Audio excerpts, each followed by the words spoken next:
A Labubu film. A Labubu film? Bro.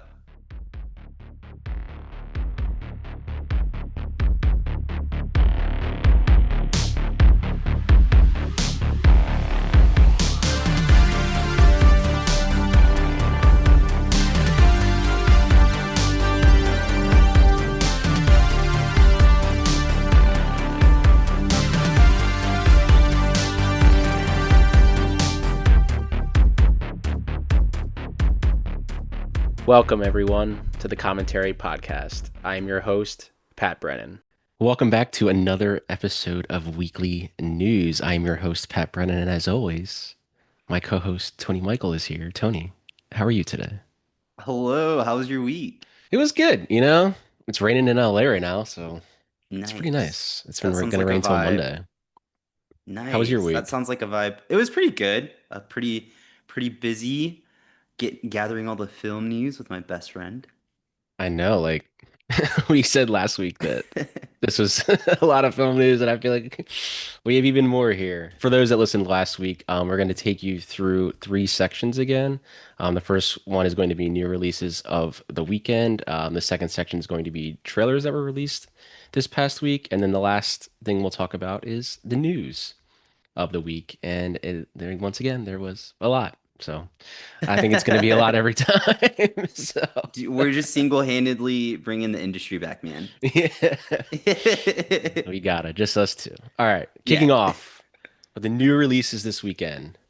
First up is probably the biggest release of the week. It is I'd say The so. Running Man, coming from Paramount, directed by Edgar Wright, a remake of the 80s version starring Arnold Schwarzenegger. Stars Glenn Powell, Amelia Jones, Josh Brolin, Coleman Domingo, Michael Cera, Lee Pace, Katie O'Brien, William H. Macy, and Jamie Lawson.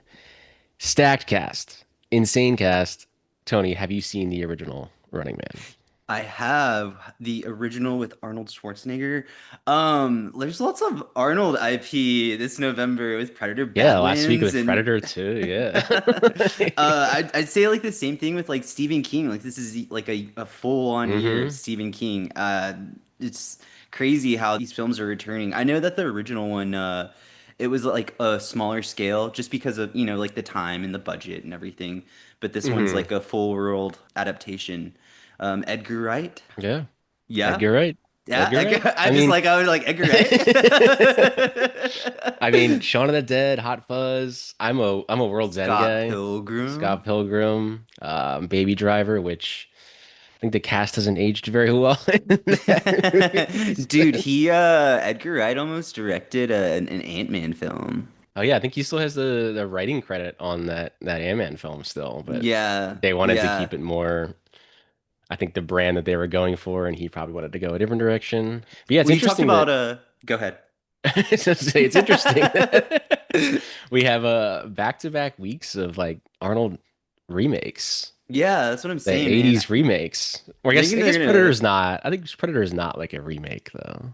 It's just Yeah, another I mean, it's in version. the same world. You were Mm. talking about the cast here being stacked. I mean, who are you looking forward to seeing in this the most? I mean, I'm a big Coleman Domingo fan. We went to the same college in Temple University in Philadelphia. Nice. I You mean, he guys are was there alumni. there way before me. So, Yeah, it's been a good year uh, for him. He's yeah, he's killing it. Sing Sing, Sabrina Carpenter music video is in that, Oh pretty yeah, he's in iconic. the Tears video. Yeah, and I guess he's Then going to be in Wicked for Good voice at the end I of the know. month. Remember So whenever we were really worried about who was going to be playing that the character? yeah. For me, it's Jamie Lawson in Sinners. Coming Mm. from Sinners, seems like she's found like the type of films that she wants to go for. I like that. Like she came off of Sinners and then is doing The Running Man now. It's pretty exciting. Yeah, she was in the Batman too. I think she played the new mayor in that, I think. Yeah, And she may have been in the Penguin. I don't really remember. She may have been in like one episode. I'm not entirely sure. But yeah, yeah. Running Man. I haven't seen it yet, so can't determine my thoughts on it. So, I feel like every one of these releases this week, I haven't seen them, so we're just talking about prior to seeing them. But yeah, Stuff Running we're looking Man. forward to. It's Edgar Wright. We're gonna go see it. We're excited. We've heard fun things. I haven't heard like it's like the greatest movie in the world. Like I think it's Edgar Wright's lowest rated film right now, Hmm. which I think the other one is Last Night in Soho, which came out what 2021. So yeah, Edgar Wright, Glenn Powell. My wife is a big Glenn Powell fan. She has Glenn Powell t-shirts. So she's very excited to Oh go heck yeah. watch This is the like running. this film was made for her, man. Shout out to Ashley. Shout out to And he's Bestie. yeah, Running Man. Go check it out. I'm sure it's playing at a theater near you. It's biggest release this week. So moving to the next release of the week. Now You See Me, Now You Don't. This is coming from Lionsgate, directed by Ruben Fleischer, starring Jesse Eisenberg, Jesse Eisenberg, Woody Eisenberg. Harrelson, Dave Franco, Isla Fisher, Dominic Sessa, Ariana Greenblatt, Justice Smith, Rosamund Pike, and Morgan Freeman. Another Now, stat cast, man. I have a gripe with this title. This should have been the title of the second film. The title of the second film should have been called Now You Don't. So when you have the Blu-rays together, it says Now You See Me, Now You Don't. But Nice continuation. Okay. it is That's your gripe with it. the third in the franchise. I have seen both of these films. Mm. I don't really remember anything that happened in them, as always. And I'm pretty sure I own both of these films. Oh They're over yeah. there somewhere. Over there somewhere. So maybe I'll rewatch them. Have you seen the first two at all? I haven't, but I think these films in particular, whenever people like come out of them and they're like, "Man, that was so lame. Like I didn't get anything Hmm. from it." Sometimes a film can be fun. I mean, this is the same guy that did Zombieland and Yeah. Uncharted, Venom. They're fun films. Not everything has to be compelling and thought provoking. Like you can just kind of go into something and just for funsies. The person that the actor that I'm looking forward to seeing the most, like say I decide to run through a trilogy or like a marathon or something, seeing Ariana Greenblatt in this, pretty cool. Young talent and Yeah. established franchise. What about you? Yeah. I mean, we were talking about this.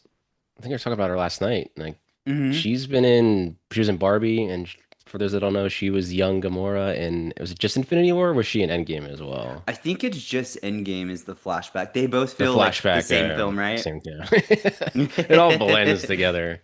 But I Yeah. mean, I think she like just graduated from high school like this Oh, year. nice. So Congratulations. I think she's gonna have a very big career ahead of her. I think there's two actors. I think I was talking to you about this last night. Two Yeah. actors that I think I would put big stock in that they're gonna have big careers. Ariana Greenblatt is one, and Rachel Zegler is the other one. They're both We talked about young. how we would write a film for what is it? Guillermo del Toro. Oh If he yeah, did Phantom a of the Phantom of the Opera. Opera Yeah, film, we'd write a film for Rachel Zegler to be in. Be yeah. great. She would, yeah, she would absolutely kill that role. She would. I need to rewatch these two movies, the ones prior to this. Again, I don't really remember anything. So, I mean, they're fun. They do magic tricks. So I'm sure it's a I fun time. I've heard it's yeah.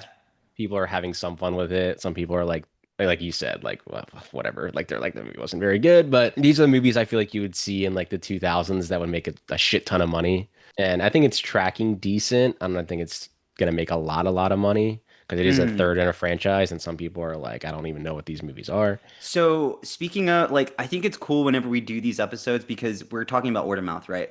Hmm. It's basically all word of mouth, and this next film is not really getting the best word of mouth right now. There's Yeah. kind of a little bit of apprehensiveness when like thinking about, man, should I go see this? Should I go buy a ticket? We're talking about Keeper, directed by Osgood Perkins. Have what have you heard about it so far? I've heard that the trailer is the best part of the entire thing, the first trailer. Um, I mean, I love Tatiana Maslany and Rosif Sutherland. I don't think he's in relation to Kiefer Sutherland. I think he's like a Swedish actor. Mm. I think he's on a TV show right now on Fox or something about like some murder or something. I've been looking at like Letterbox and seeing people's reaction. I feel Hmm. like it's every reaction to any Osgood Perkins movie. Yeah. They'll say it's overhyped, overblown. This guy doesn't have it, and it's kind of like they did it with Long Legs, and they did it with the monkey, which I still haven't seen, and they're Golly. doing it with Keeper. And I don't know, the first trailer really intrigued me. I thought it was a really good trailer with two different perspectives. I guess that's what they're going for, two different I remember perspectives of watching what's that with you. happening.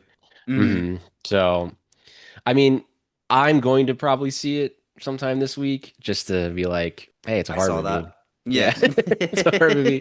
Coming from Neon, Neon has a pretty good track record. I think they're becoming more of a like bigger studio to general audiences. I think people, I mean, they won Best Picture last year with Nora. I would Um, agree. I would say that they are definitely becoming a home name. Is that what it is? yeah, like because I think feel like A24 has like been labeled as like the indie studio when in reality Hmm. it's like they're kind of controlling that entire market. So they're like the top of that like indie branch. And people are like, "Oh, A24 film." It's like, I mean, they're like buying for distribution. They're not just a production company. They're not it's not a Yeah. director. My favorite director is an A24. So My like favorite director is A24. No, yeah, A24. right now it's at 67% on Rotten Tomatoes. Guys, this is full core. I mean, it either No. finds an audience or it doesn't. It becomes beloved or it doesn't. Osgood Perkins is just going to keep on cranking these out, and he is starting to attract some bigger talent, which we'll talk about Yeah. later. I think with especially with Osgood Perkins, when you see this is what probably his third movie in the last what year and a half. Hmm. And if people like if you're a person that's like indecisive on him and you're going to this one and you're going to be indecisive, it's like I think sometimes some directors just aren't for you. Like it's just like this guy just doesn't do it for me. Like Yeah. and that's fine. Some directors you're just like there's probably some people out there that they're like Spielberg doesn't do it for me. And I'm like okay. And that's okay. I'm not It's friends not with those like people, but me, I'm like, I mean, I want to know like kind of like why Spielberg wouldn't work for somebody or something like that. I like mm, seeing all perspectives. So I thought it was cool hearing that my best friend looks for letterbox reviews before going to see a film. I think that's cool. yeah, I mean I it's usually a look at them after. yeah. I was just like, when you log on and you can see Whenever you people's get like recent curious. reviews. Yeah, Yeah. just when it's like their ratings. I didn't like really delve into much reviews. I was just kind of just like looking at ratings and I'm like, yeah, I could see how that's indecisive. Like someone's gonna give it 5 stars, someone's gonna give it 1 star. Like this movie's absolutely terrible, and someone's gonna be like, this is the best horror film this year. And that's the beauty of cinema. Yeah. You can have different perspectives and you hear both sides. Mr. And maybe Perkins, I land right in the middle at 3. I don't know. if you're listening to this, Tony and Pat are rooting for you, man, because you're in our favorite film, Legally Blonde. Yeah. Also, come watch Legally Blonde with us. Yes, please, that'd be awesome. In the 5 scenes you're in that movie. So anyway, Keeper, Neon, the big horror film released this week. Finally, there's another Netflix drop, which I feel like is just every week they drop a shit ton of movies. But we have a new Richard Linklater film, which he came out with 2 this year, but this one is Nouvelle Vague. I don't know how to say this title, so I'm butchering it really bad. I think I would have probably said it the same way, Nouvelle Vague. Nouvelle Vague. As far as Zoe Deutch. Tony, you recently watched a Richard Linklater, Boyhood. I did. Was I that in was, man, preparation for this or it just in was. general? So I saw that you threw a Linklater film on our film news board, and I was like, man, I've been meaning to knock that off my list. And it was like one of the nights that you went to the movies, and I was like, we're not cranking anything tonight. Maybe I should watch this. And it's like a 3 hour movie, Hmm. and I ended up really loving it. It reminded me a lot of the same feelings that watching School of Rock or Dazed and Confused. Just very. I think Linklater is kind of slept on. I don't hear a lot of people talking about him, and he has this film coming out on Netflix, and I think that's really cool. I mean, I would love to see this in theaters, but with Zoe Deutsch, am I saying her name right? I Her mom remember is her in Marty McFly's mom I remember in Back to her the in Future. Dirty Grandpa. Did you see that one? Is that with Robert De Niro and Zac Efron? Yeah. Yeah. Yeah, it is. Um, have I seen that? I don't even know.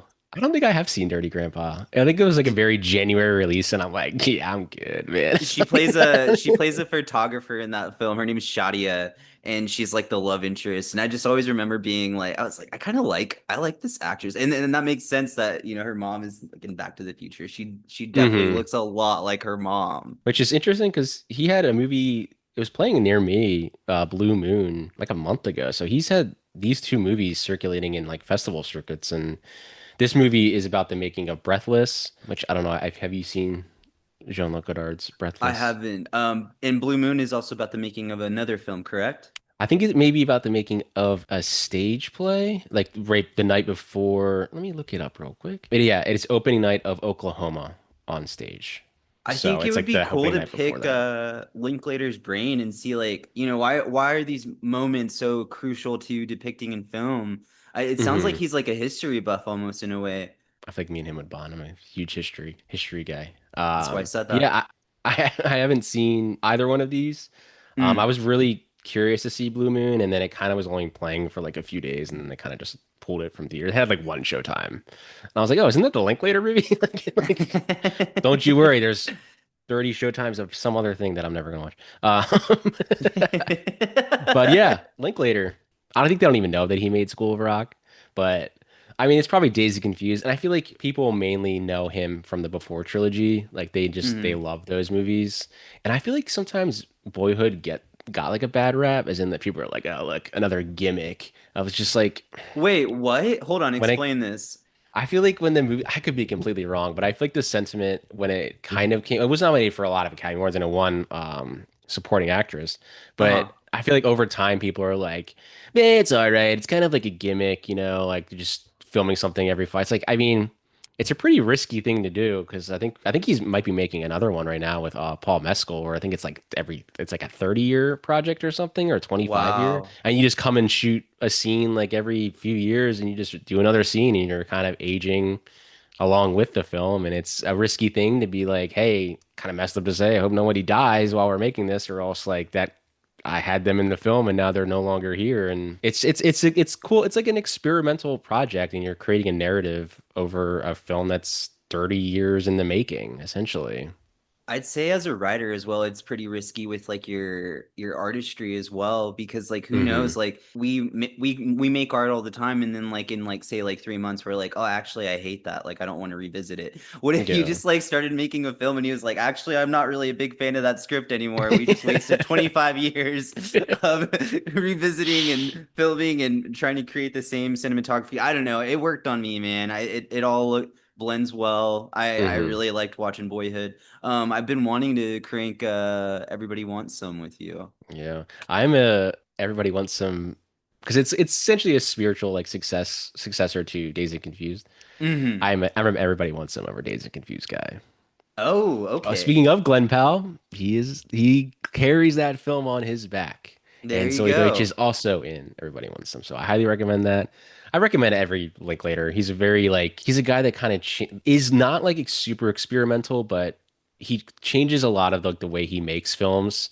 Like he did a movie with Keanu Reeves, Scanner Darkly, I think it was his, and it's like entirely like it's animated, but it's Hmm. like I think he's like putting like a filter over them to make it look like animation. Oh, I haven't seen it. I cool. haven't seen it in a long time. I think I have the DVD of it actually, but That kind of reminds me of Snow White, how they layered the animation on top of each other to create mm, the motion yeah, and everything. I could be completely wrong. He makes it kind of look like you're like reading a comic book in a way, but it's an interesting like visual style, and I feel like he tends to try to do that. Just different narratives. You have Dazed and Confused, and he writes the Before trilogy, and that's an entire love story thing. And Hmm. he makes a stoner comedy about high school students, and then a frat boy baseball comedy about everybody wants some. And then he goes and makes like School of Rock. So like Hmm. he's Yeah, very versatile. what a versatile cinema filmography.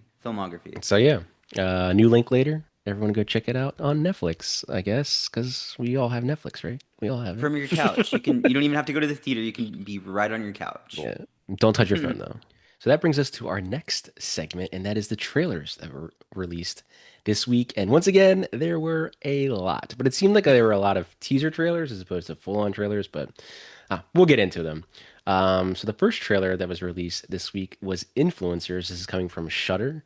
It was written and directed by Curtis David Harder and starring Cassandra Nod and Georgina Campbell. Tony, this is a sequel, right? To Hmm. Influencer? I have not seen Yes. Influencer. Oh man, well, we might have to catch that soon. I didn't realize that you hadn't seen it yet. Man, this is a really original, authentic storytelling. Curtis David Harder, he has something special here, and it's just on Shudder. You can go watch this right now. It's incredible what the first one does. I don't want to give too much information, but it is very timely. And Cassandra Nod, she's in the original, so she's returning back for the sequel. And then you also got Georgina Campbell, who is from Barbarian. You know, she did so well there. Great casting for the sequel, for a streaming movie. The original is about a girl on vacation. She meets somebody at the same place that she's staying at, and we start to see some very parasocial tendencies with this person that we meet on vacation. That's exactly where I'll leave it. And then it looks like that's what we're returning to in Influencers. They're on vacation. You know, You got Georgina Campbell's meeting the character from the original, and it's like a formula, and it's working pretty well for Harder. I'm excited to see what else comes out of him. It looks like he knows how to write horror. Nice. I just added it to my Letterboxd watch list. First one. Nice. So, do you think in the pitch for this movie that they just went up to influencer and wrote an S and then put money sign after?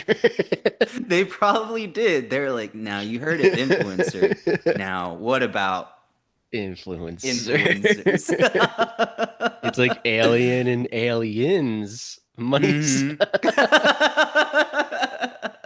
Hmm. You with your movie Uh, titles, man.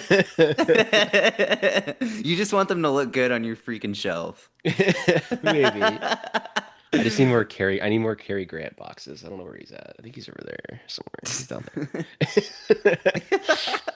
So influencers, I will check out the first influencer. I assume that's probably streaming on Shutter right now. Streaming on Shutter. So did you want to talk about the next trailer?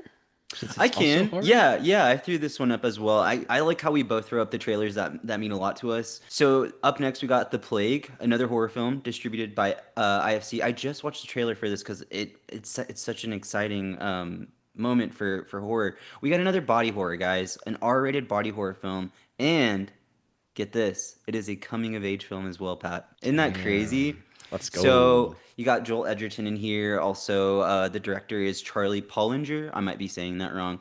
It's about a group of boys who are at a water polo camp, and Joel Edgerton is the coach.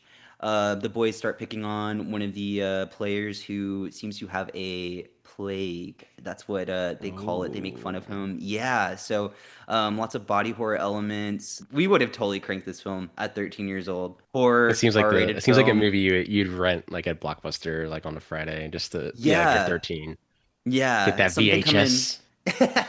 something fresh coming out of IFC. I will definitely check this out in theaters. I love coming of age films. I love body horror, and I love an original story. What about you, Are Pat? there many coming of age horror films? Do we I know? mean, Did we just hold on. unlock a new genre of Yeah, I'm trying to think.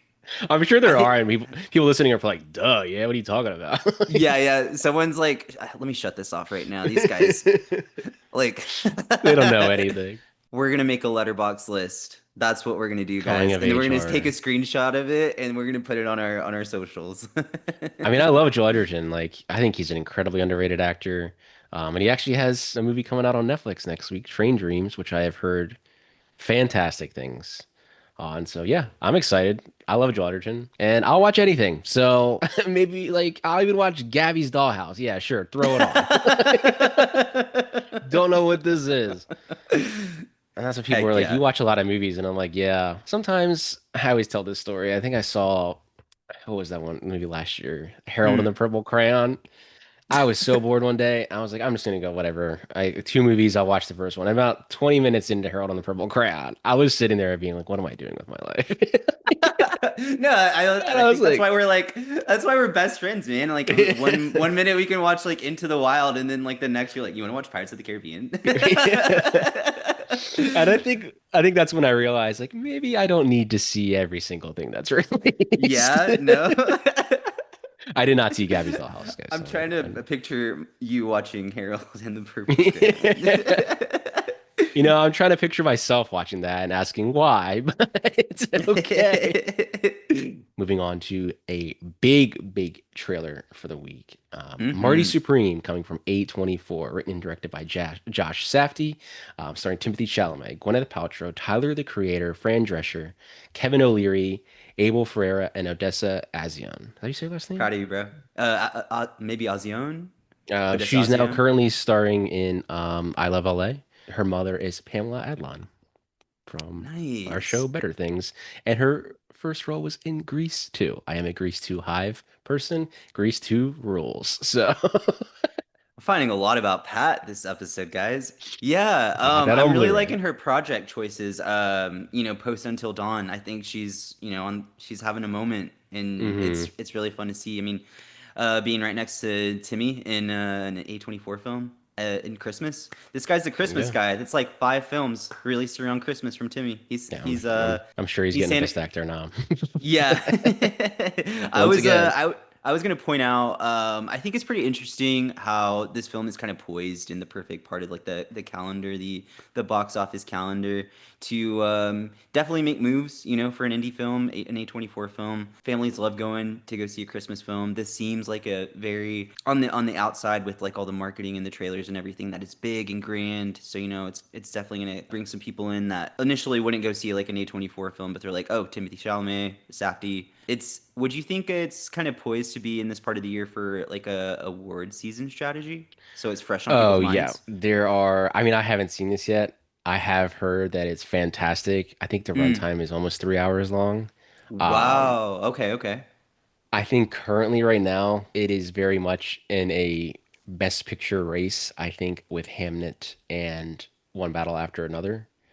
Those are I your think it's predictions? between those three right now. This is definitely going to get probably a lot of noms, especially Timmy's probably going to get another nom for Best Actor back to back, coming off Bob Dylan. I think it's going to be a big awards play, and I think it's going to make a pretty good, decent money. I think Timmy has some stock right now, and I think people are curious to see his choices in the roles he chooses. I mean, he has Dune coming out again next year. He just played Bob Dylan, and Yeah. now he's playing this like ping pong master. So like, it's a Yeah. pretty, and he's learned how to play ping pong, I guess, for like 5 straight years to do this. So I don't, I think he's the top actor of his generation, and he's getting paid like it for sure, from what I hear. So this is going to be at Contender. the Oscars next year. This will be, I think, a Best Picture nom, maybe even a Best Director nom. We'll see. We'll see. We're definitely gonna catch this one in theaters for Christmas. Absolutely. hmm Yeah, it'll be interesting to see because I think Avatar will be out of that. I think Avatar comes out the week before Christmas. So Yeah. Avatar will still be playing. Curious, I don't really know the Christmas movies this year. I think the one we talked about last week, the Song Sung Blue, is a Christmas film. Yes. So I think the big releases like is Avatar and then kind of this. I have to kind of look at see what else is coming Christmas. But I used to go to the theater all the time on Christmas Day. I did I last year for saw Nosferatu. I saw Wolf of Wall Street right next to my mom. So on Christmas Day. So that Nice. was an Yeah. interesting experience. You and your mom watch Sinners. You and your mom watch Wolf of Wall Street. I love that. Yeah. It's You just have a sometimes cool mom. That's all it sometimes is, there's man. interesting scenes where you're like, this is kind of awkward, but I'm gonna just keep my eyes forward and not say You guys walk out of the theater like, so yeah, that movie was fun. anything. No, we just don't say anything. We just walk to the car. We don't make eye contact.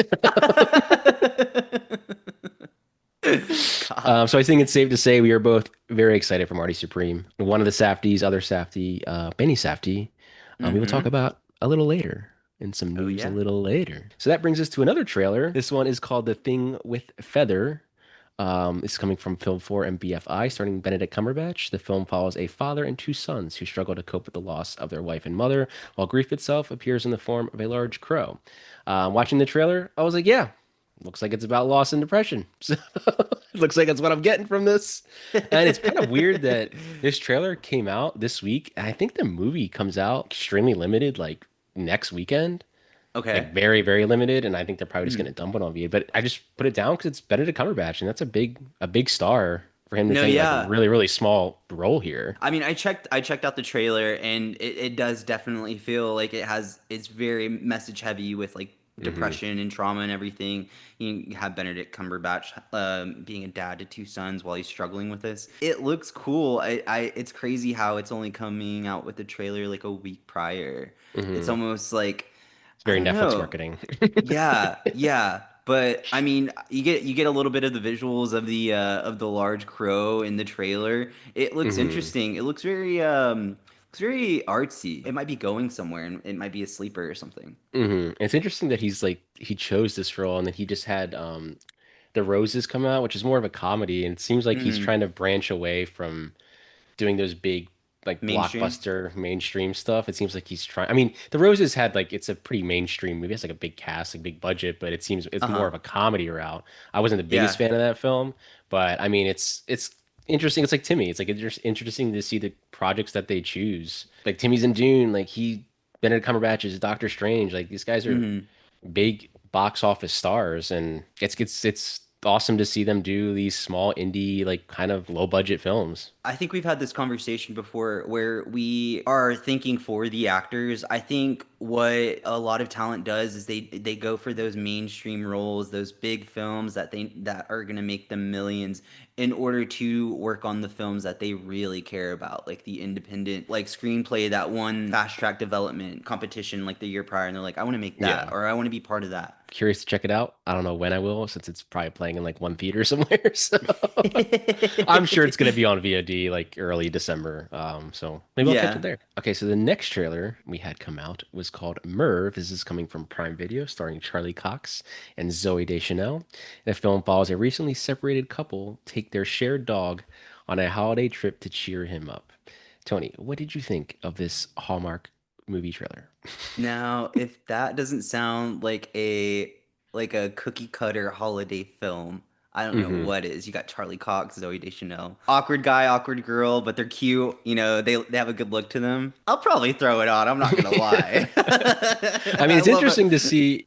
I think the conversation, I think why I put this down was interesting to see how many of those like streaming services are really leaning into the, especially Netflix, are really leaning into Mm, that like Hallmark Lifetime holiday vibe. Like, you know what you're getting with this movie. Like, it's hmm. nothing that's gonna be like drastically gonna change your life. Like you said, it's like you put it on. It's comforting. It's kind of, I don't want to say it's background noise, but it's kind of like a thing where it's like, I'm just gonna put this on and it looks cute. What I It's think of like- is like, I mean, I'm glad you put this one on because what I think of is like, you know, you have your family coming over like for the holidays and everybody's just kind of gathering slowly and slowly as people come in Mhm. from traveling. This is on in the background and Yep. it creates the vibe. You know, it's feel Hmm. good. There's a dog. There's a nice little story like set around the holidays of like coming together. Those kind of things work for a lot of Hmm. people and it's like a guilty pleasure. They're cute. And it's interesting to have like this is a very Zoe Deschanel type of like role, I feel like. Yeah. But Charlie Cox, I was kind of surprised at Charlie Cox. I mean, he was in Adults. He's in a couple episodes of that. And I mean, obviously he's known now for being Daredevil. So it's interesting to see him do these holiday comedies. I'm sure it's Yeah. gonna be nice and cute. Not And there's us a calling dog, a like you film said. cute. We As called a you film said, there's a cute. dog. That's gonna be our slogan. We called a film cute. It's cute. It's cute. So that brings us to a massive announcement teaser, Let's and that is go. Toy Story 5 coming from Disney and Pixar, starring Tom Hanks, Tim Allen, and I wrote down Conan O'Brien is in this film. So Really? is Greta Lee, and Greta Lee is playing the quote unquote, I guess, a villain because the Mm-hmm. toys now have to deal with electronics. She is playing a lily pad, which I guess is a take on an iPad. The one thing I did kind of was curious about was, Mm-hmm. have you seen Toy Story 4? I have. I'm also curious about the same thing. I think we're literally about to I say the was, same exact. I why don't is get Woody why is back? Woody there. Which I There was like a assume they're going really to big defining address. moment, like big defining moment in four. I mean, we watched these films since we were kids, right? Like we remember every single emotional Hmm. beat, like freaking Jesse in Toy Story 2, Toy Story 3 in the pit. We remember these moments. So whenever we see like a sequel come out, I've heard about this one for a while. I think it's great writing to choose technology to be the Yeah. antagonist of this film. Hmm. Yeah, I'm excited for this. I'm gonna push the 12-year-olds to the side in Yeah. the theater and be like, hey, this is for me, not for you. I mean, I guess if you're making another Toy Story film, like, I guess you kind of have Woody to have has to be Woody. there. Like, yeah, Yeah. and I'm sure they're going to address why, but it was kind of like like watching the teaser, and it's a lot of these teasers are just kind of like announcements, as basically Yeah. like, yeah, yeah, There's we're no working on this. dialogue. Like, there's Yeah. another announcement teaser we'll talk about here in a second. I guess in my mind, I was like, I guess Toy Story 4 was kind of just like whatever. I don't know. I guess we'll see. We'll I've see. been But seeing a lot of franchises kind of do that thing where like they'll just almost like rewrite it. Yeah. discount like what came before and be like, no, this is more important and imperative that we make this like the reboot of the like sequels or something like that. Hmm. It's interesting, but hey, I'm not gonna turn down a Toy Story film. Like I said, like these films they're special to a lot of people, their childhood. Hmm. That's what they Yeah. represent. Toy Story 2 is an absolute masterpiece. Dude, it's a great film. So, I mean, we're gonna see it. It's Toy Story. But I do understand also people's gripes of why do we need a Toy Story 5? I don't know. I don't Disney make those needs this win, decisions. guys. Disney needs this win. I don't Let make them those have decisions. something. So that brings us to another animated film coming from Universal, Super Mario Galaxy. And I wanted to circle back. Benny Safdie has been cast as Bowser Jr. in this, and Brie Insane. Larson is cast as Rosalina. I actually was talking to you last night, and I was like, hey, I kind of want to play Super Mario Galaxy. So I bought it. I think it comes tomorrow. I So- love it. I love it. I'm gonna beat you at Super Mario Party. I love Super Mario Galaxy. Like it was a Wii game when the Wii first came out. It's one of my Hmm. favorite Mario games. So I mean, it's good to like I guess kind of lean into like a game that is popular and to kind of Hmm. and you can branch out. I guess within that world is the Galaxy. You can do anything you want. First one made $1 billion. Everyone's coming back. Chris Pratt, Charlie Day, Anya Taylor-Joy. Like it's probably gonna make a lot of money again. I like Hmm. Illumination's animation style. Decent trailer. Curious to check it Think out. it's smart on their end. You know, I mean, we're in this like really crazy time where superhero films are on the downward trend, and we're now entering a renaissance era of a video game IP, Yeah. you know, being approached. The only thing that I wanted to say about this one was that for Brie Larson, I'm gonna give her flowers because the internet is not gonna give her her flowers for this. This is her Hmm. Glinda moment, guys. Like Yep. everything from the past The needs to be huge left gamer. alone. Yeah, The huge huge gamer. gamer. I mean, imagine like I mean for you, imagine like if you were, you know, to be like, "Hey, I'm going to be a presenter or a commentator on, you know, Turner Classic Movies." That's your Glinda moment, you know? Yeah. Why we're doing. And this is exactly like it right here. Like she's going to have such a fun time with it. I'm sure she's going to go crazy with the marketing or with the Oh press yeah. tour about it. But I'm proud of her. I think it's cool. Coming next year. A lot of movies. A lot of these trailers are movies are kind of coming next year. Mhm. Very big movies. So that brings us Cinemas. to cinema is back? Question mark. Every is it back every year? I Like the Toy don't Story teaser. know. Cinema is back? Cinema Question is mark? back. So that brings us to the next trailer called Good Luck, Have Fun, Don't Die, coming from Briarcliff Entertainment. It is directed by Gore Verbinski, starring Sam Rockwell, Haley Lou Richardson, Michael Pena, Zazie Beetz, and Juno Temple. Tony, we just watched a Gore Verbinski film last night called We Pirates sure of the did. Caribbean, The Curse of the Black Pearl. And you know what? It's great to see him making another film. And It it's dealing is. with AI and the effects AI. of AI. I am going to implore everybody that is listening right now to drop what you're doing.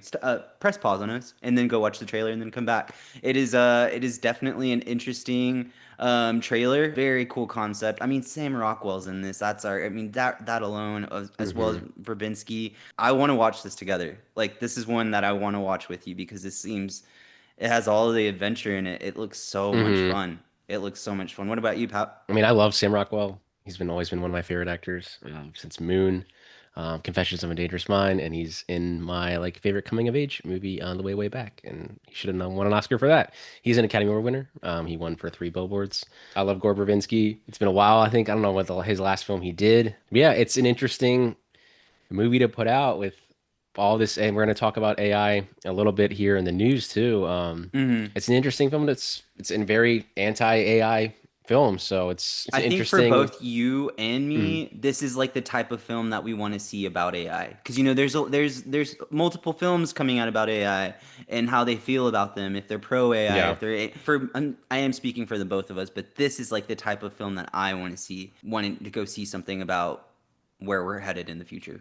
Because I think this comes out early next year, and then we have that Chris Pratt, Rebecca Ferguson one where he's dealing with like an Hmm. AI judge. Yeah, So it's it's like a very interesting. January film. Yeah, it's interesting. That was my only. I think is a January release too, and sometimes I'm like, like I don't know, like it's in January because back in 10 years ago, it's I feel like it's kind of changed in the last like 10 years, but like Mm. January, February were known as like studio dump months. That's when they would just dump a movie they know is not very good. A lot of them tend to be horror films, that, like just not That's very whenever good. the Monkey and Companion released this year. Yeah, but it's I mean those did well, and then they weren't like critically bombed, and they made decent money. Like they did not like bad. So it's They've I done think okay. studios have pivoted and realized like there are slots here where you can put movies out that I think people will go and see. A lot of them then tend to extend their Oscar run movies. They'll put them back in theaters in January, have them play for 2 months again, get more Hmm. money. You'll probably see Sinners back in theaters again. You'll see One Battle After One Another battle probably after back in another. theaters. Yeah. So it's interesting to have two AI films come around the same like month span, and it seems like they're kind Two of different opposite. perspectives. Yeah, Yeah. two different perspectives on it. So yeah, Gore Verbinski will be sad. We'll be sad for Way to that. go, Hollywood. Right in the middle.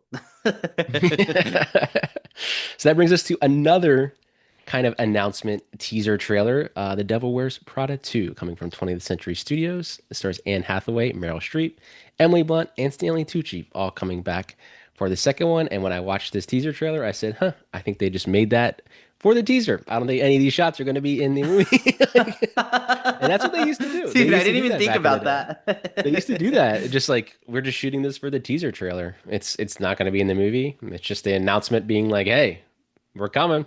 So, That iconic walk into the elevator, mm, come on. I mean, I feel like everybody has been like chomping at the bit for this since the very first mhm. one. You just remember it. It's like it's a lot of people's like favorite. It's like you don't really need to sell it. It's like here's Meryl Streep, there's Anne Hathaway. You guys gonna come Yeah. back or not? Like, yeah, Yeah, no, like it's like literally. the poster they just because the first poster was the heel, and the set Yeah. this season they just put another heel too.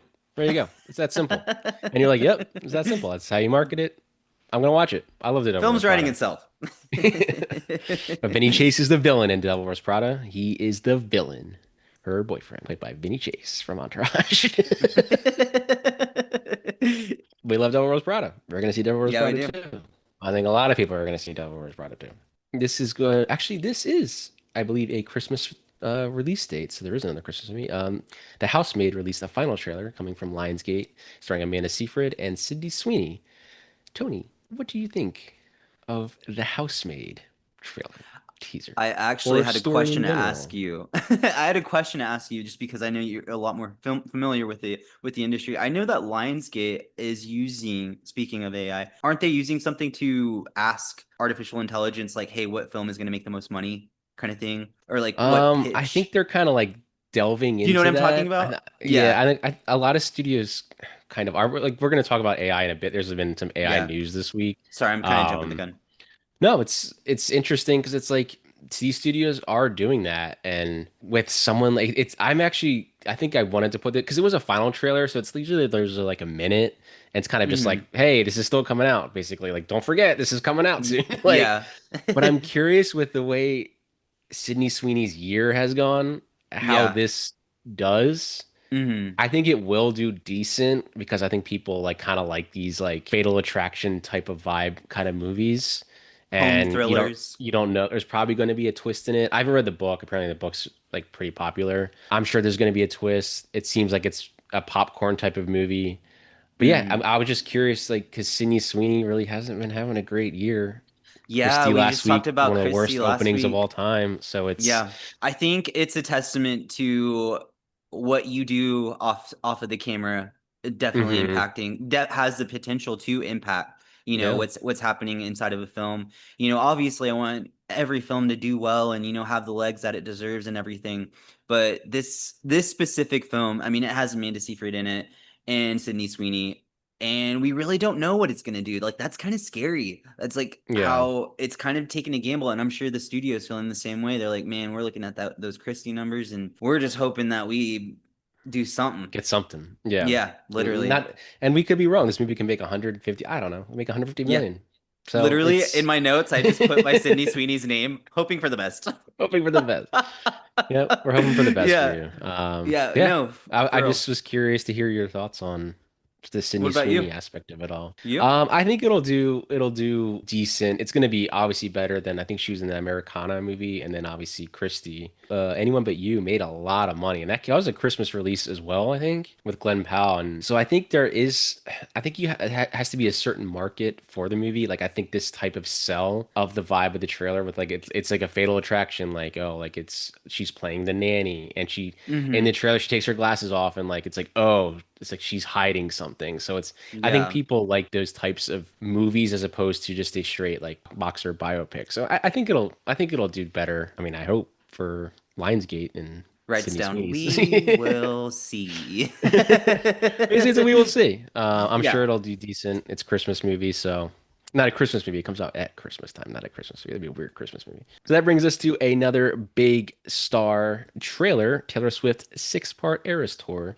doc series is releasing, I believe, in December, like the first two episodes. It's Taylor Swift. You're seeing behind the scenes of the movie she made anyway. You're just seeing behind the scenes of it. So I'll probably watch it. Interesting vibe with her post her most recent album because, from what I understand, a lot of people did not like that recent album. So, I don't know what you're talking about. I don't live on the internet.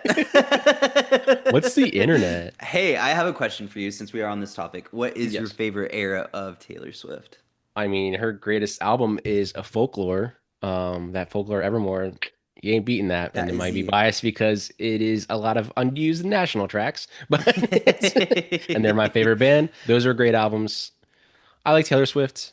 I'm not a massive, massive Taylor Swift fan. What are your thoughts? What's your favorite era of Taylor Swift? Before I answer that, I think it is going to be cool to see a doc series about one of the most historic tours of all time. It'll be cool to see the other side of what's going on and everything. I know Yeah. she's leaked tidbits and everything. I think it's really cool to follow somebody who like is very, very, very like determined and dedicated to her craft. My Hmm. favorite era. I don't even know I had to think that long. My favorite era is Reputation. Who doesn't love a Hmm. freaking, comeback story? Like, golly, that was a great time. I mean, I kind of figured this series was coming when that concert video came out. I was like, there's got to be a. The film was great. I don't know if you caught the film in theaters. That was an I did. experience. You I did? did. Yeah. People were up and dancing. I was like, there's a lot going on. This is kind of fun.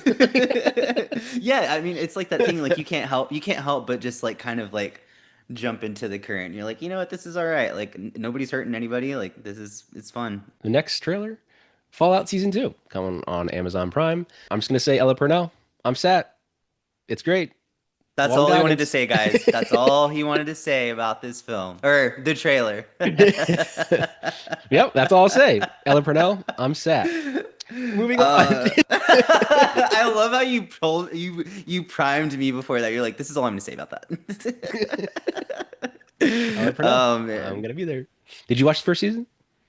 I haven't, but I think I mentioned this in the other episode that I think it's cool that they had a Halloween Horror Nights maze for Hmm. Fallout. I Yeah. mean, it's like, this seems to be going places, picking up. Yeah. It's I a really video like the game, first right? season. It's a So, video game, yeah? yeah, I think this is dealing with New Vegas, which is a really popular game in that franchise. So, Fucking video game IP, man, it's taking off. yeah. This is where we're going. That brings us to the SpongeBob SquarePants movie, Search for SquarePants, coming from Paramount. I haven't watched like the most recent. I think there was like a Plankton movie that came on like Netflix or something. I haven't seen it. Like, they've made like some spin-offs. I think like Sandy had a movie too. I think it may have been for Netflix as well. I know like Patrick Star has like a TV. I don't know why I know all of this. I'm learning a lot about you this time, man. I feel like You're looking at me like you're looking at me. You're like, why does he know all this don't be information? looking at my face like that. No, what I was gonna say was in the trailer, I kind of like how some of the writing and some of the jokes were a lot similar to Yeah. how the show originally started. Like it went Mhm. there, and you see like Patrick's butt. Yeah. I mean, the first I have like I guess I was a big SpongeBob fan. I have the first 100 episodes. Those are some funny ass shit, man. That's some Hey funny man, stuff I'm in gonna put my hand on your there. shoulder. Hey man, it's okay. I see Okay, you. we'll see. I think that's a December release, I think. I don't think that's a Paramount Plus. I think it's getting a theatrical release. Yeah, I think it's theatrical. So I'm sure it'll do well. It's SpongeBob. Again, IP. IP sells. Exactly. Exactly, man. So that brings us to the final trailer, which was another big trailer for the week, and it's Wuthering Heights, coming from Warner Brothers, starring Jacob Elordi, Margot Robbie, and directed by Emerald Fennell, with music by Charlie XCX. Tony, what did you Yes, think sir. of this? Why did I say yes, sir? Yes, sir. I was like, yes. What did I think of the Wuthering Heights trailer? Yeah, Or altogether, like the just in general, the vibe. dude, I just like already see like the division like art happening Oh right in front yeah, of me, and I'm just like, man, guys, like you don't have to go see the movie. You don't even have to watch the trailer. You could very well just yeah, scroll on. It looks like I like the visuals. I mean, Emerald yeah. Fennel. It does. It looks like it's shot very well. Yeah, I mean, and then of course, it's trying to tie in like pop culture with Charlie XCX as like a. Yeah. It reminds me whenever films do that, it reminds me of like The Great Gatsby, Baz Luhrmann, stuff like Hmm. that. It makes it a pop culture moment, and I mean, everybody is looking forward to like seeing Jacob Elordi right after Frankenstein. He just had a great run with that, and I think people are starting to really wake up to what he could do with his career. Yeah. And he even said that after Frankenstein and receiving this acceptance from the film community, that he feels like he found his place, and that's pretty cool. I mean, Hmm. this is just what he had coming up right after. What about you? I'm kind of the same boat. It seems like it's very leaning into this is going to be a Charlie XCX vibe movie. I feel like. I mean, she even said that she basically just it's an entire and basically new album for the movie. And I think Margot Robbie's supposed to be playing a 19-year-old from I don't know. I know Emerald Fennell is very divisive on the internet, especially like film Twitter and Letterboxd. Some people just do not like her style of filmmaking, is what I'll say. Mm-hmm. Okay. She's actually also in Barbie. She plays as a midge, I think. That character that is Okay. Emerald Okay. That's Fennell. Emerald. I mean, I'll see it. It's gonna do well. I think it's a Valentine's Day release. I think Wait, Lordy has some pull. Margot Robbie obviously pull, but what? is Margot Robbie? I know that Margot Robbie is big in producing right now. Did she produce this? Yeah, she produced it. Yeah, It makes sense. I mean, yeah, she's wanting to work with the same people that she's stepping into that producer role yeah. pretty heavy. You're seeing a Hmm. lot of talent do that where they're doing multiple fields in film, acting, producing. I think it's cool. I think, and then Charlie XCX has been wanting to get into film, and I love that the film community is like kind of welcoming her in. I mean, Hmm. she was in the Criterion Closet picking. She picked one of my faves. She She picked has a letterbox too. She still logs stuff on letterbox like all the time. So it's a heck curious. yeah. Well, sometimes you'd be like, what Charlie XCS watch this week?" Like, just Yeah, I'll Charlie, scroll you want and to watch a see. film with us? Yeah. Charlie XCX watches. So yeah, I'm trying to think. Oh yeah, we could watch the Iraqi trilogy with her. Hell yeah. yeah. So yeah, Wuthering Heights. I recommend the 1939 version because it's really good. But other than that, that's all the trailers. So that brings us to the final section, and that is the news of this week. And there was once again a lot of news. Kicking off with someone that we've talked about now for two straight episodes a lot. Osgood Perkins. Nicole Kidman has joined his new film, The Young People, which stars Lola Tung and Nico Parker. So, like you said earlier, he's getting that big talent. Yeah, I feel like attracting bigger talent to your films is kind of like a is like a it's a compliment, and Nicole Kidman is entering a new phase in her life as a single woman, Yeah. and what a She was just I arrested by Sabrina Carpenter. yes, exactly. She's having her moment, and I love that. I think it's cool how talent is seeing Perkins films as a way to express themselves creatively. Hmm. And I'm sure there's something like cathartic about, going to do a horror film for Neon instead of like the big blockbuster of the year or something like that. Like we said earlier, this guy works. He's working. He's He's not working. slowing down. And Mm-hmm. speaking of another person that's not slowing down, James Gunn announced two series that are in development. The first is a V for Vendetta series at HBO, which he is EPing. I have not seen V for Vendetta, the film, in a long, long time. Have you? I have a gripe. I have a gripe. Are you ready for my Say, gripe? This yeah, was not announced on the 5th of November. This was announced on November 10th. Guys, we yeah. could have announced it right on the 5th of November. It was right there. Come on. Let's see when the day the fifth was. It was a Wednesday. I don't know why they didn't do it. It's not I like it's like a mean, that's Sunday. like that's like when trailers release. I mean, come on. But no, I've heard Peter Jackson is writing this, so hopefully it doesn't get taken away from him like it was in like a previous stuff that he's been working Mhm. on. Yeah, I don't think we got Yeah, much news from it, but yeah, it was kind of just like, hey, we're kind of developing this, and we'll see what happens. that's about it. And then another James Gunn series takes place within that Superman world. Jimmy Olsen series is in the works. The American Vandal showrunners are going to be the showrunners for this. It follows reporters tackling cases involving superpowered villain, and Gorilla Grodd will be involved. Now, You have do something that you want to share with our you listeners. think they will add the scene once again from him going back in time, Gorilla Grodd, to Barack Obama's apartment or when he was in college. Do you think they will re-add that scene from Legends of Tomorrow? I'm still processing you t telling me about this in real I need to time. send you that clip. I was like, guys, I was like, are you high? And you're like, no, I'm like saying a real fact, the real thing that happened right now. It is a real clip. You can go look it up. It was in an actual Oh television show. man. He burst down the door into Barack Obama's dorm room, I guess, from college. That's all I got. Pat, who is the actor of Jimmy Olsen? He actually was he in American Vandal? I think he was. Hold on. While you're looking that up, Let me see um, if he was. I see the appeal from, of course, Superman, that came out this summer. I see the Hmm. appeal in this character. I definitely can see it going somewhere. For me personally, I we can get into like how we feel about like the DCU. I feel like we talk about Marvel all the time. Of course, there might be a listener out there that is more leaning towards the DCU side of things, so it'd be fair to talk about both. He was not in American Vandal. He's in Santa Clarita Diet, which I know him from, but What's his Skylar name? Gisondo. Skylar Skylar Gisondo. Gisondo. Yeah. Yeah. No, I mean, I'm sure I'll put it on. We'll see. Yeah, I think for a lot of DCU fans that are, waiting to see what Gunn does Hmm.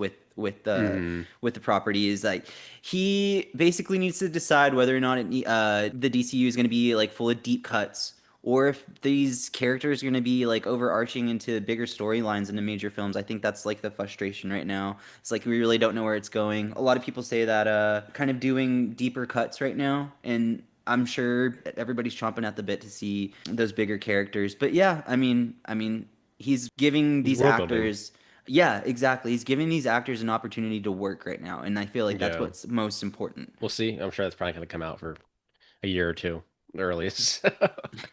Moving on, there was a Jessica Rabbit movie that is reportedly in the works, coming from Hustlers director Lorraine Scafaria.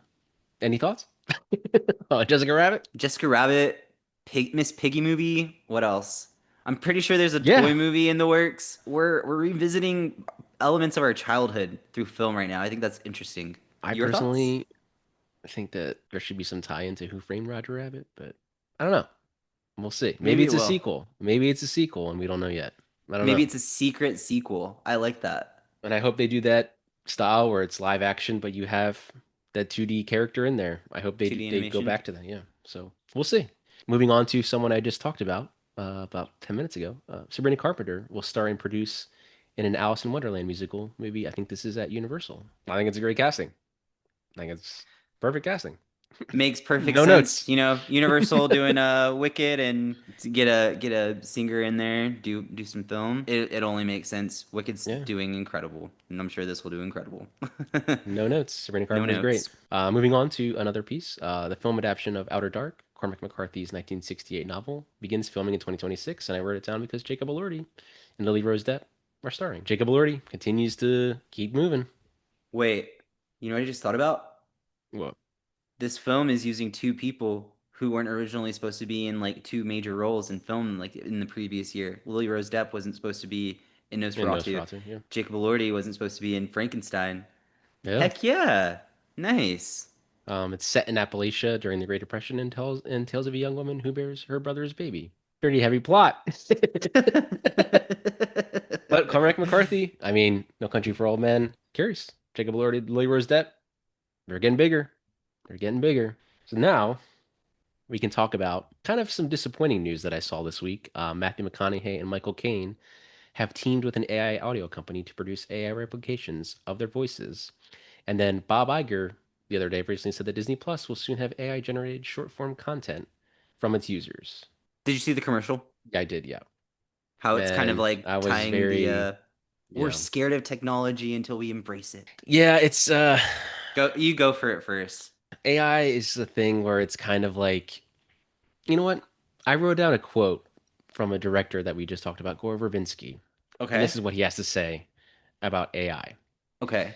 Instead of trying to solve cancer or take us to Mars or things that could solve some genuine issues, it's going after storytelling. It's going after illustrations. It's going to write your song for you.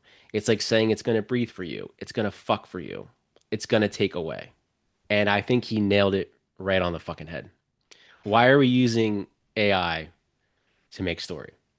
I know why, but why do we need this? You asking me? I'm just kidding. No, no, no. No, I was kind of just saying. No, no, That no. was I was just messing with you. No, yeah, I was looking at that promo for, the service that Michael Caine, hmm signed off to, and, is offering his voice to, let people tell stories with it, or hear a story from Michael Caine, before you go to bed or something like that. Here's the thing. AI is ass all day, every day. That thought alone is not going to make it go away, right? It's just going to become more accessible. And this is another way that it's, personally for me, AI takes a chunk of your soul away every time you use it. We're kind of seeing it pop up more and more in places that, like, you would not even need to use AI for something like, as like illustrations, or like fucking reviews, man. Like, there's so much yeah. stuff out there that you don't need to be using this stuff for. It's just that quote, it does hit it right on the nail. I feel the same exact way about it. I don't want to live in a world where, I'm going to a theater paying $20 for a film. This film was written and created with AI. Fuck that. Fuck Yeah. that. It's seeing this news, it's kind of like it's not going anywhere. And when you see actors of these caliber, I mean, Michael Caine, I think, Mm-hmm. has retired from acting, but you see like McConaughey, like these people are embracing it now. It's not going anywhere and it's here to stay. There will be Mm-hmm. out people that like Gore Verbinski, Guillermo del Toro has basically said like fuck AI, the same thing. Yeah. There will be the people that do that, but there will be people that also embrace it. And it's kind of like a deflating feeling. It's like it's not really going to go anywhere, and there's going to be Mm-hmm. projects that you don't know that uses AI, and you just don't know until it comes out later, the fact, and it kind of sucks. But I get nervous for young filmmakers who are just like, of course, whenever you're first starting out, you're so desperate to get signed and, get something bought that you worked on so hard for. I get so nervous for them. Like, you have no choice but to succumb to the AI in order for your art to get made. I'm sure there's something that's going to be popping up in contract soon that's like, hey, we will buy your script. There might yeah, be a situation where this film uses AI. Are you okay with that? And yeah, there's going to be someone out there that is like, no, no, I'm against that. Fuck that. And hmm it's gonna cost them their art. Um, I mean, that's you have the studios trying to sign AI actors. They're not real people. I don't like. mhm. I'm like looking around the room, like, what's going on? What are we doing? Yeah. Like, Dude, I still gotta send you that Instagram account of that guy that's a director directing AI. like what?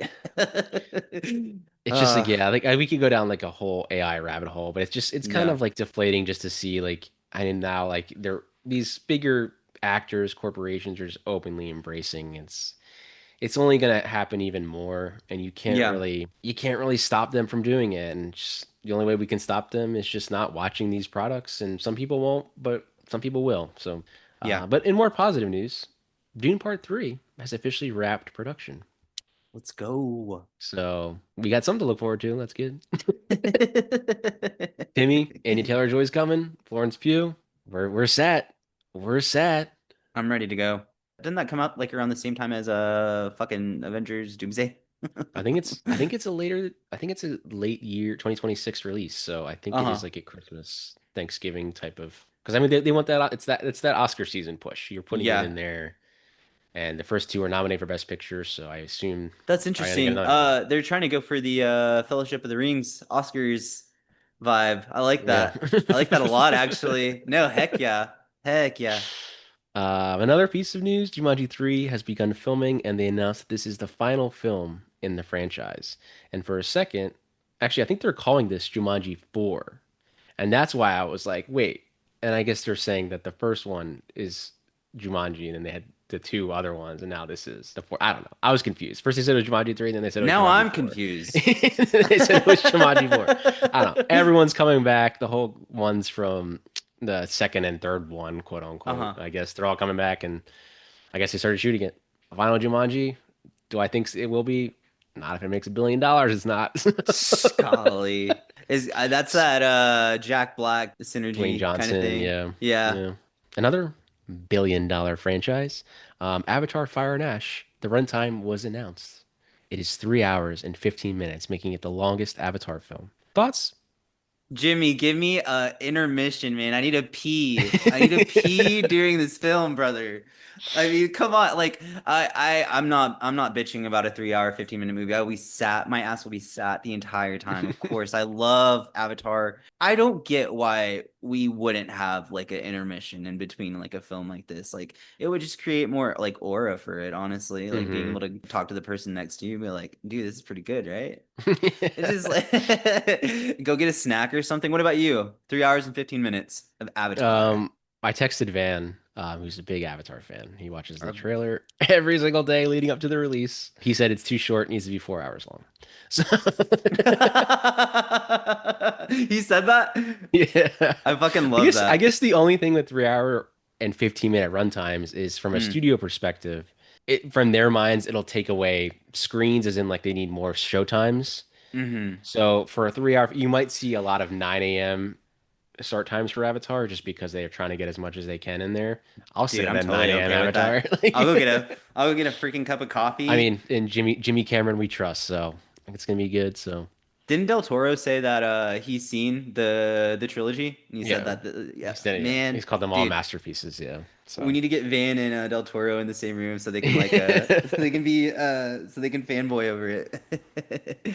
Love it. another piece of news: Tom Ford is officially coming back to make another film adaptation of Anne Rice's Cry to Heaven, and this cast is pretty stacked. It's Adele making her acting debut, Nicholas Hoult, Aaron Taylor Johnson, George McKay, Mark Strong, Colin Firth, Paul Bettany, Owen Cooper, Hunter Schafer, Tandwi Newton, and Lux Pascal. Have you seen a Tom Nice. Ford film? What are they?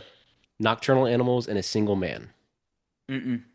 Nocturnal Animals starred Michael Shannon and Amy Adams, and Colin Firth won Best Actor for A Serious Man in Tom Ford's first film. So Tom Ford, the clothing designer, is a pretty damn good director, guys. Really? Like, Man, that's pretty damn good crazy. director.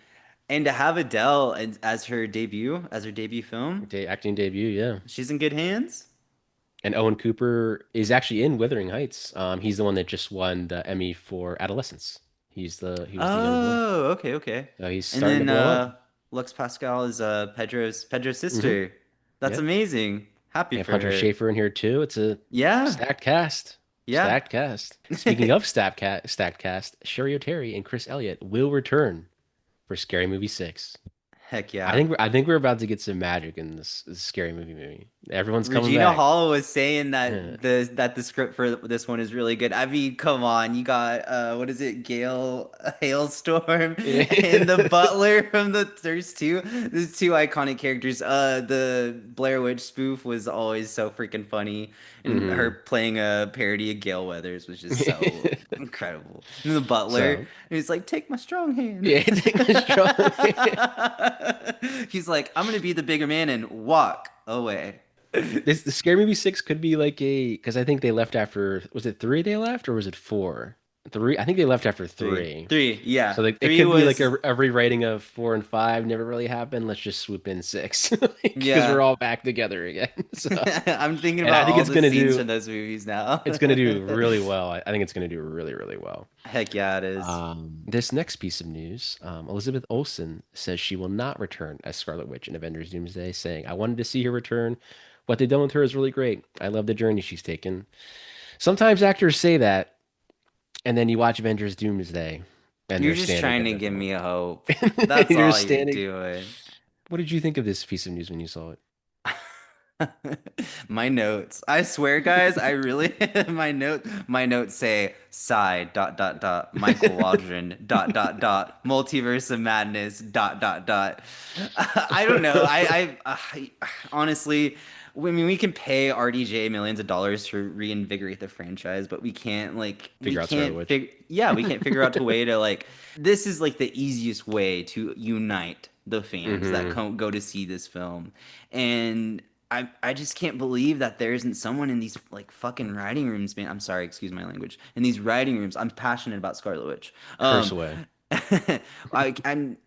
I'm upset that we can't get a writer in these rooms who like can shake fucking Kevin Feige and be like, if we did a film trilogy, if we did a solo film trilogy, we're back, baby. Like we're back. Hmm.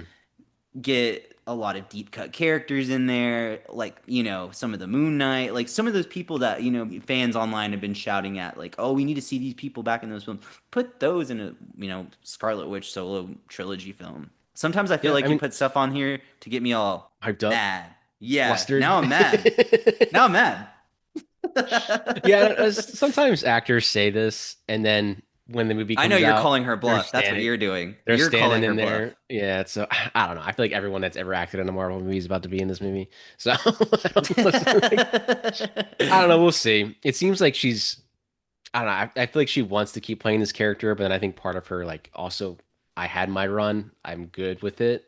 She's good in the indie stuff. She's good in the small stuff, and she's good in the big stuff. So I want to see her do something with Aubrey Plaza again.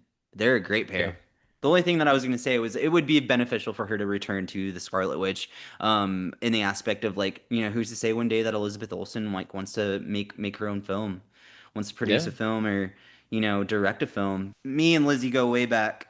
I've been following her for a very long time, just being a fan of indie films and seeing her jump to something very, very meaningful, and then get treated like shit in Multiverse of Madness. Since those Mary Kate and Ashley detective movies, she You was. remember those? Heck yeah. I see your side of it too. Maybe calling her Yeah. bluff. Insidious 6 has wrapped filming. And your buddy Brandon Ferrer is in it. I'm excited for him. What a cool Yeah, I didn't know lead he was in it. opportunity. I didn't know he was Yeah. in it. He's the lead. So I'm cranking out those Insidious movies. Still Yeah, cranking what I them was out. about to say is, like, I don't know where this Insidious film is gonna go. I mean, do you think the she's like kind of like the Oracle figure in the The whole Lin franchise? Shaye. Yeah, Well, that's I their wonder if act. she, That's her name. I don't know her character name though. But I I don't mean, either. well, I thought Insidious. Was it the Red Door, or the last The Red door? Door, I The Red thought Door. it I thought that was the closed last everything. one, right? Because Yeah. Patrick Wilson directed that, and I thought that was Mm-hmm. like the. I haven't seen it, but I've seen all the other ones besides that one. But I thought that kind of wrapped everything up. People said so. I don't It know. Maybe did. they weren't satisfied, and they're trying to reboot it again. I don't know. The only thing that I'm thinking about is that, like, just like I said with Fallout, was that Insidious had a iconic run at Halloween Horror Nights, super big. Hmm. I think there's power in the IP, and I think that people are gonna go see that film because it's Insidious. You know what? What the hell, right? There's franchises out there that have a Ourselves. lot more installments than just like six, Yeah. but yeah. Horror sells. So Shogun season 2 begins filming in January. Nice. Did you watch first season? Nice. I did. I did because of how many awards it received during the award circuit whenever I was really, really big into watching award shows. Not as much anymore, but I got curious and I put it on, and I was pretty impressed, man.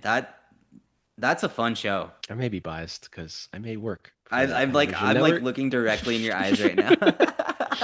I may work for that television network, but I can't confirm nor deny. It is set 10 years after the first season, though. Oh, Be okay. So interesting. it's like a time jump. Yeah.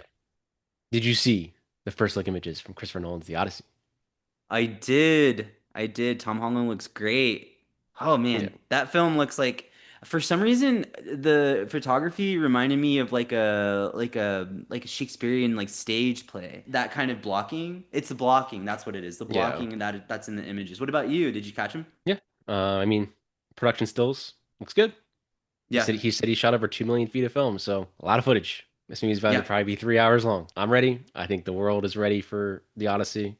You don't have to do Um, much to sell the world on a yeah. Christopher Nolan film Christopher at this Nolan's The point. Odyssey. So we'll see. I assume trailer is probably coming with Avatar around maybe probably around Christmas time. I feel like the trailer might drop. We'll see. I You think there's like gonna be a how Nolan only keeps the trailer and the teaser inside of IMAX theaters only? No, not yeah. online. I like it I too. kind of like it. I kind of It's like it. It's like exclusive. a yeah. It's like a Like, get your ass to you're the theater to watch that, you yeah. know? You're watching it in theaters with the people around you, Yeah. not on your phone. Not distracted by anything but, like, what's going on the screen. So just a few more pieces of news here. Sophie Thatcher and Havana Rose Leo will star in a new comedy, Peaches. The film follows two spoiled best friends who con an older rich man for a living. I liked Sophie Thatcher I in Companion, know, and Havana In bottoms, a lot actually. But I am super excited to see both of these girls doing something fun together. I think it'd be Hmm. cool to see Sophie Thatcher hop over with Rachel Nayo and do something fun like that in that vein. Hmm. I'm Yeah, excited. they're both getting bigger. Like she's had Companion, and Havana was in the Lurker movie. She played like his like manager. So she's Hmm.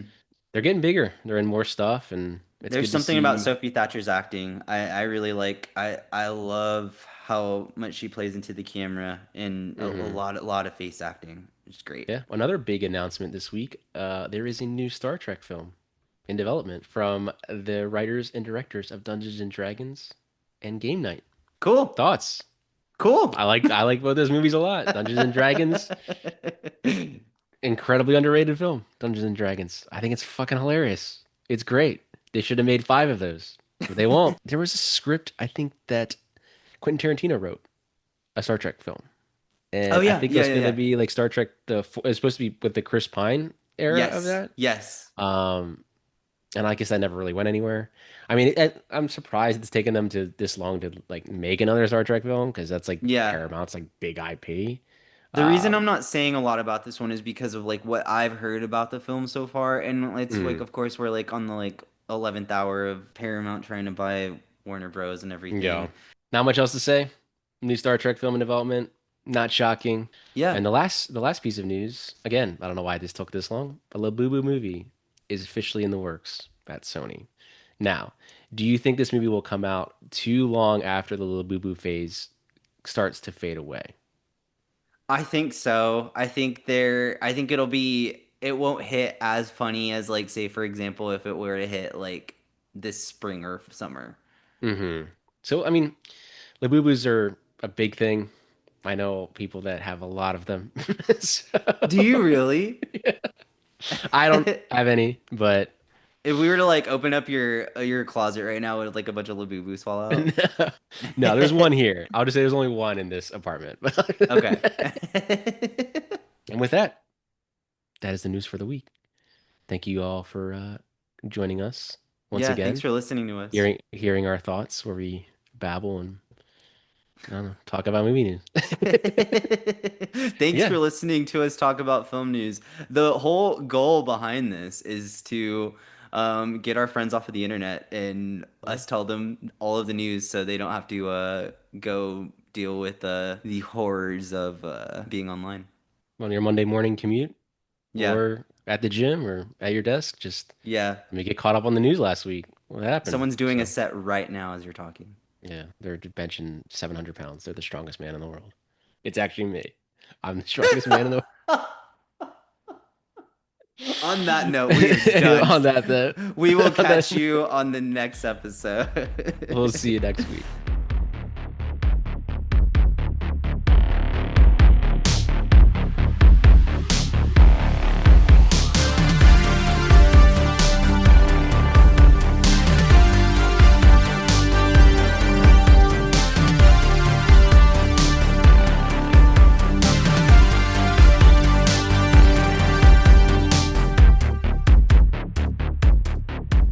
This podcast is hosted and edited by Pat Brennan. That's me, with intro and closing music by Patrick Baxter.